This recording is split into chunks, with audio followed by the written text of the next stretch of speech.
Hi everyone, this is Veronica. आज हम बात करने वाले हैं जर्मनी में कुछ प्रोटेस्ट हुए कोल माइन के अगेंस्ट, कि कोल माइन के एक्सपांशन को लेकर। तो अब सवाल उठता है कि यूक्रेन और रशिया के बीच में जो युद्ध चल रहा है, ये जो कॉन्फ्लिक्ट चल रहा है, क्या ये यूरोप को फोर्स कर रहा है कि वो कोल को यूज करे?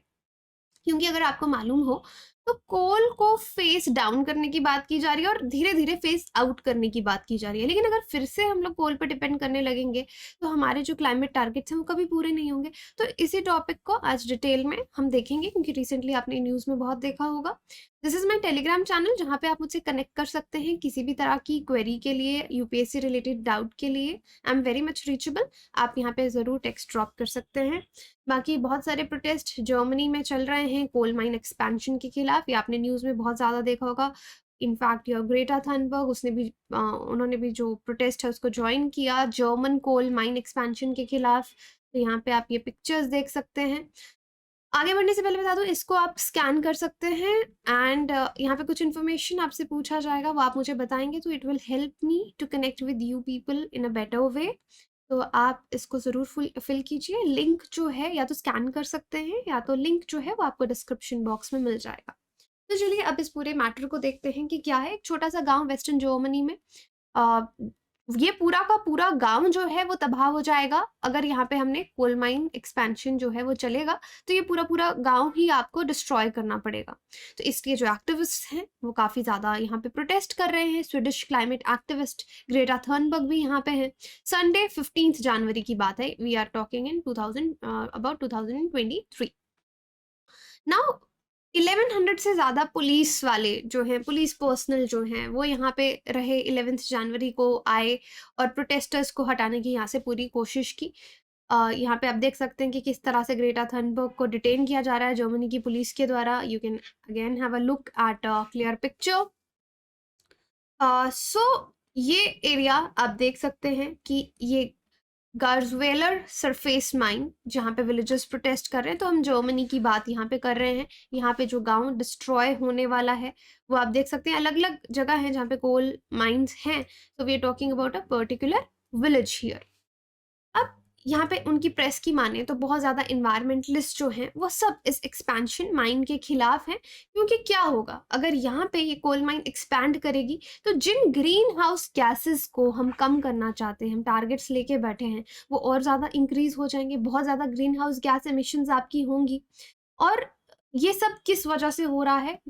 रशिया और यूक्रेन के बीच में जो वॉर चल रहा है, उसकी वजह से जो रशियन गैस है वो यूरोप तक अब नहीं पहुंच पा रही। So they have to depend upon coal again. Now जब से रशिया ने इन्वेड किया है यूक्रेन को, ये फरवरी 2022 से चल रहा है, तो बाकी देश भी इससे बहुत ज़्यादा हिट हुए हैं। और हर जगह हमको क्या दिख रहा है? एनर्जी क्राइसिस चल रहा है। और कोल का डिमांड, तो इस एनर्जी क्राइसिस की वजह से जो कोल का डिमांड है वो बहुत ज़्यादा इंक्रीज हो गया है। और कोल एक ऐसा फ्यूल है जिसको एक डर्टी फ्यूल कहा जाता है, क्योंकि इससे बहुत ज़्यादा एमिशंस होती है, इन्वायरमेंट को बहुत ज़्यादा नुकसान पहुंचता है, और सस्ता भी होता है, चीपेस्ट फ्यूल भी है। नाउ द क्वेश्चन इज कि क्या एक्चुअली यूरोप अब फिर से कोल पे डिपेंडेंट हो जाएगा? तो यहाँ पे इंटरनेशनल एनर्जी एजेंसी आईईए ने अपने एनुअल कोल रिपोर्ट में, जो उन्होंने लास्ट ईयर पब्लिश किया था, तो देखो वहां पे क्या कहा गया था कि ग्लोबल कोल यूज जो है उसका यूज इंक्रीज हो जाएगा बाय 1.2% 2022 के लिए, जहां पे मतलब सिंगल ईयर में it will Sarpass 8 billion turns. और ये पहली बार ऐसा होगा। और इसका पिछला रिकॉर्ड आपका 2013 में था, जब बहुत ज्यादा कोल यूज हुआ था। Now it will be 2022।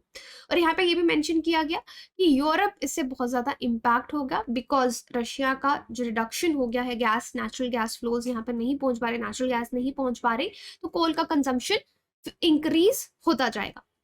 तो ये रिपोर्ट जो है वो सामने आई। तो आप यहाँ पे कह सकते हैं कि फिर से ये लोग कोल की जो अपनी माइंस बंद पड़ी थी उनको फिर से खोल रहे हैं। अब यहाँ पे दो चीजें हो रही हैं, जर्मनी और यूरोप, ये पूरा जो आप एरिया ले लेंगे कोल माइंस को लेकर, या तो जो माइंस चल रही हैं कोल की, वहां पे प्रोडक्शन को इंक्रीज किया जाएगा। This is the one thing कि कोल की प्रोडक्शन को बढ़ा दो अपनी नीड्स पूरी करने के लिए। और दूसरा, यहाँ पे बहुत सारे कोल माइंस को शट डाउन किया जाने वाला था, उनको परमानेंटली बंद करने वाले थे, लेकिन अब उनको डिले कर दिया गया है। कि उनके शटडाउन के प्लान्स जो हैं उनको डिले कर दिया गया है क्योंकि कोल की फिलहाल नीड है। तो अल्टीमेटली इससे क्या हो रहा है, कोल का यूज इंक्रीज हो रहा है। अल्टीमेटली और क्या हो रहा है, next green house gases increase हो रही हैं। क्लाइमेट चेंज जो गोल्स हैं वो आप इतनी जल्दी पूरे नहीं कर पाएंगे। So this is what is happening right now, क्योंकि ग्लासगो में या जितनी भी कॉन्फ्रेंस ऑफ पार्टीज उसके बाद भी हुई है, 27 वाला जो हुआ, COP27 हुआ, वहां पे हर किसी ने ये प्रण लिया कि हम कोल को धीरे धीरे फेस डाउन करेंगे। तो ये पूरी बात आपकी इसकी थी, this particular Europe. But Germany की अगर हम बात करें तो वो अपने कोल पावर प्लांट्स को फिर से रीएक्टिवेट कर रहा है। बहुत सारे प्लांट्स उन्होंने बंद कर दिए थे, लेकिन अब देखा जो फिलहाल कुछ माइंस एटलीस्ट यूजेबल बंद की गई हैं, लेकिन फिर भी यूज की जा सकती है, उनको फिर से रीओपन कर रहे हैं। तो यूरोपियन कंट्रीज ने what steps they have taken to use more coal, तो क्या अब ज्यादा कोल यूज करने के लिए इन यूरोपियन कंट्रीज ने क्या डिसीजन लिया है। तो यूनाइटेड किंगडम ने देखो क्या क्या अनाउंस किया कि इनका जो एक पार्ट था नॉटिंघमशायर कोल बर्निंग शायर का, ये जो कोल बर्निंग पावर प्लांट है, ये अभी 2 साल तक ओपन रहेगा। इसको ये बंद करने वाले थे, क्लोजर डेट जो भी था उस, अब यूके के एनर्जी क्राइसिस को देखते हुए कहा कि अभी हम 2 साल तक इसको बंद नहीं कर सकते, 2 साल तक चलता रहेगा। तो गवर्नमेंट इसको 2022 लास्ट ईयर ही शट डाउन करने वाली थी, लेकिन 2 साल डिले आपको देखने को मिल रहा है। इसके बाद दिसंबर लास्ट ईयर में यूके ने पहली बार 30 सालों में अगर आप देखेंगे फर्स्ट न्यू कोल माइन अपने देश में डिक्लेयर किया कि हम उसको खोलेंगे। UK declare to open its first new coal mine. तो लास्ट 30 सालों में उन्होंने ऐसा नहीं किया था, तो अब कंब्रिया में उन्होंने एक नया कोल माइन जो है यूके ने खोला, तो ये भी रिपोर्ट किया गया। अब यहाँ पे ऑल दो उन्होंने कहा कि ये जो कोल माइन ये खोल रहे हैं, इसे इलेक्ट्रिसिटी जनरेट नहीं किया जाएगा, बल्कि इसको स्टील प्रोड्यूस करने के लिए यूज किया जाएगा। But anyway coal mine is a coal mine, बाद में तो आप कभी क्राइसिस के टाइम में डाइवर्ट उसको करेंगे ही करेंगे। तो ये पावर के लिए नहीं, स्टील के लिए उन्होंने एक नया कोल माइन खोला। So you can see new Cumbria coal mine likely to break UK's climate pledge. तो यूके ने जो इतने बड़े बड़े क्लाइमेट प्लेज लिए हैं उसको ये तोड़ रहे हैं। तो अदरवाइज अगर आप देखो ये बड़े देश क्या करते हैं, ये बोलते हैं कि कार्बन टैक्स लगाओ, कार्बन टैक्स की बात की जाती है। इंडिया इसके इतने फेवर में नहीं था, क्योंकि इंडिया बहुत सारा स्टील जो है वो यूके को एक्सपोर्ट करता है, हमारी स्टील यूके में बिकती है। लेकिन स्टील एक ऐसी इंडस्ट्री है जो काफी कार्बन इंटेंसिव है ना, कि बहुत ज्यादा कार्बन यूज होता है। तो अब अगर कार्बन टैक्स लगेगा तो हमारी स्टील यूके में महंगी हो जाएगी, तो इंडिया की स्टील कोई यूके में क्यों खरीदेगा, है ना, नहीं खरीदेंगे वो लोग यूरोप में। तो यस सच थिंग्स, तो खुद अगर वो खुद के क्लाइमेट प्लेजेस हैं उनको तो ये तोड़ ही रहे हैं। तो ये लोग जो प्रोटेस्ट कर रहे थे, लीव कैम्ब्रियन कोल अंडरग्राउंड। अब इसके बीच हम यूरोप के हर कंट्री को ऑलमोस्ट टच कर रहे हैं जो कोल को फिर से ज़्यादा यूज़ करने वाले। इटली को अगर आप देखेंगे, इन्होंने भी अपना प्लान डिले किया शट डाउन करने का, डिसेबलिंग 6 कोल प्लांट्स। तो 2025 तक इटली ने सोचा था कि हम अपने 6 कोल प्लांट्स को बंद कर देंगे, इन्होंने भी डिले कर दिया। इन्होंने कहा कि नहीं, अभी हमको ज़रूरत है। उसके बाद कुछ कंट्रीज हैं, उन्होंने बंद किए हुए कोल प्लांट्स को फिर से शुरू कर दिया कि उनको ज़रूरत है। और इसमें से फ्रांस भी एक देश है जिसने नवंबर 22 में एक कोल प्लांट जो कि सेंट एवलॉर्ड में था उसको रीओपन किया। दूसरी तरफ अगर ये natural gas coal purchases Russia से रुके हैं, तो Poland suspended a ban on the use of lignite, the most polluting type of coal. तो यहाँ पे लिग्नाइट का यूज जो है वो बैन कर रखा था पोलैंड ने, उसको भी सस्पेंड कर दिया कि नहीं चलो अब फॉर द टाइम बिंग उसको यूज करो, घरों को गर्म करने के लिए जरूरत पड़ेगी अप्रैल 2023 तक, ताकि सप्लाई का ये जो क्राइसिस चल रहा है वो हम मेंटेन कर सकें। तो मैं आपको हर कंट्री के बारे में from UK to Italy to France to Germany we are talking कि यूरोप में क्या हाल चल रहा है। Now when it comes to Germany की बात की जाए, तो ये एक ऐसा देश है जो कि फिर से इसने स्टेप लिया कि अब हम कोल को यूज करेंगे। सितंबर 22 में गवर्नमेंट ने यहाँ पे अनाउंस किया था कि not only to extend the life of 3 of its nuclear power plants but also reopen 5 power plants। तो जर्मनी का ये डिसीजन था कि ये 3 न्यूक्लियर पावर प्लांट्स लगाएंगे, उनको यूज करेंगे, और जो बंद किए हुए पावर प्लांट्स हैं जो कोल से चलते हैं, और कोल भी कौन सा, लिग्नाइट, ठीक है, कोल की अलग अलग वेराइटीज हैं। तो coal lignite is a cheap variety जिससे ज्यादा पोल्यूशन होता है। तो इन्होंने ऐसे 5 पावर प्लांट्स को फिर से रीओपन करने का निर्णय जो है वो लिया। तो ऑफिशियल्स ने यहाँ पे ये कहा, ये जो कोल प्लांट्स खाली पड़े हैं अब ये 30th जून 2023 तक फुली ऑपरेशनल हो जाएंगे। इनको रेनोवेट करेंगे, फिर से पूरी तरीके से इनको यूज करेंगे, क्योंकि हमारा गैस सप्लाई का भी बहुत प्रॉब्लम आ रहा है। और कंट्री ने जो कोल प्लांट्स ये बंद करने वाले थे उनको कहा कि फिलहाल आप उनको 2024 तक तो चलाते रहो। तो अब ये सब करने से इन्वायरमेंट पे क्या असर पड़ेगा? तो जो भी हम ग्रीन एनर्जी में इतना इन्वेस्ट कर रहे हैं, तब से बोल रहे हैं कि प्लांट का बुरा हाल हो रहा है, तो वो सब आपका डिले हो जाएगा और इन्वायरमेंट पे इसका एक बहुत ही बुरा असर पड़ेगा। Investment into new fossil fuels infrastructure must stop immediately if the world wants any chance of achieving net zero by 2050। तो मतलब हमने एक तरफ डिसाइड किया है कि हम नेट जीरो अचीव करेंगे 2050 तक, तो भाई इस तरीके से तो नहीं कर पाओगे। ये चीज IEA ने मेंशन की है अपनी रिपोर्ट में कि फॉसिल फ्यूल्स में जो आप लोग इन्वेस्टमेंट कर रहे हो उसको इमीडिएटली स्टॉप कर दो, अगर आप जरा भी सीरियस हो 2050 में नेट जीरो अचीव करने के लिए। तो साइंटिस्ट ने भी यहाँ पे पॉइंट आउट किया कि आपका एक तरफ तो गोल है 1.5 डिग्री से सेल्सियस से सेंचुरी के एंड में आपका टेम्परेचर इंक्रीज नहीं होना चाहिए, बट जो आप हरकतें कर रहे हो उससे तो इंक्रीज होगा ही होगा। नाउ कमिंग टू लिग्नाइट, तो ये सब मैंने आपको बताया कि यूक्रेन रशिया वॉर का किस तरह से असर पड़ रहा है। तो ओवरऑल आपका इन्वायरमेंट, तो देखो कितना चेन ऑफ रिएक्शंस है ना।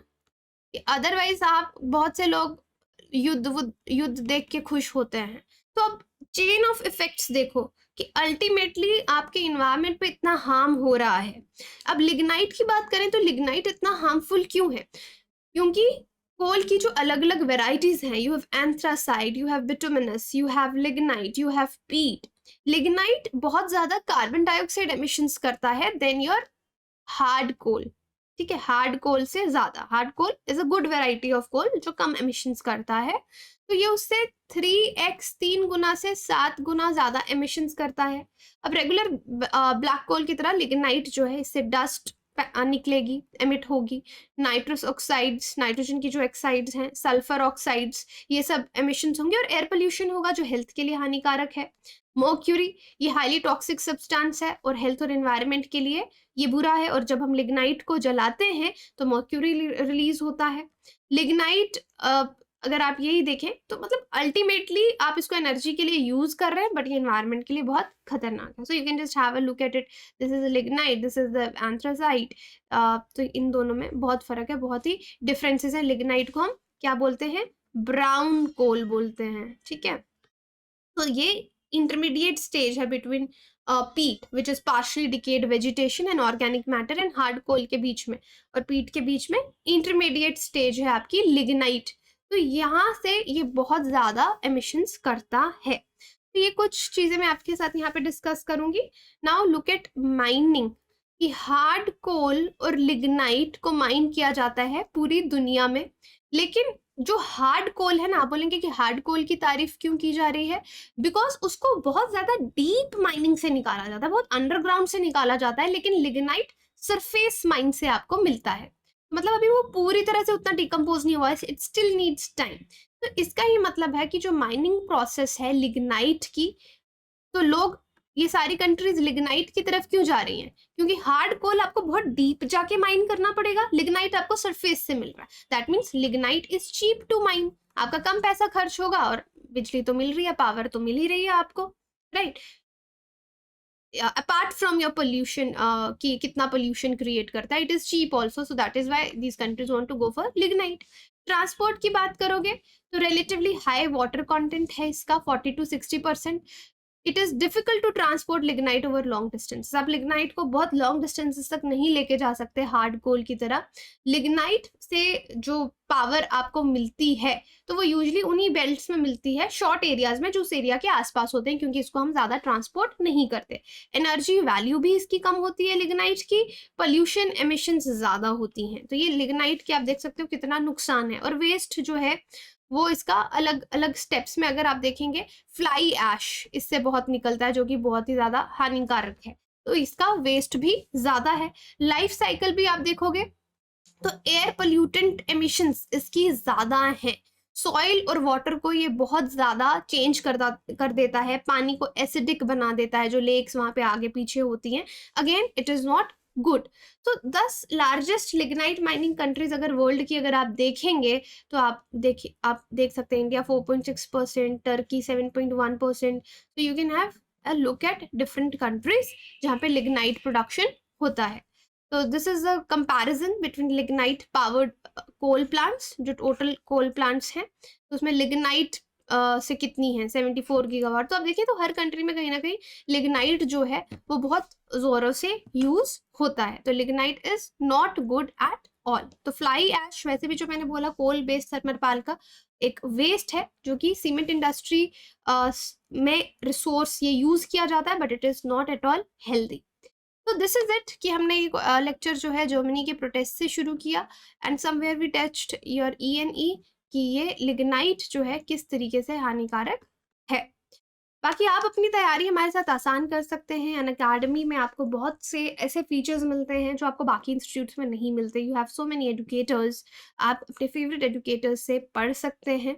आपको कभी ये नहीं लगेगा कि अनअकैडमी का कोर्स लेके आपका पैसा वेस्ट हुआ है, बिकॉज मोस्ट ऐसा होता है कि आपको कोई 2 टीचर पसंद आएंगे, बाकी टीचर्स पसंद नहीं आएंगे। But here you have variety of teachers, आपको ज़रूर पसंद आएंगे हमारे एक्सपर्ट्स।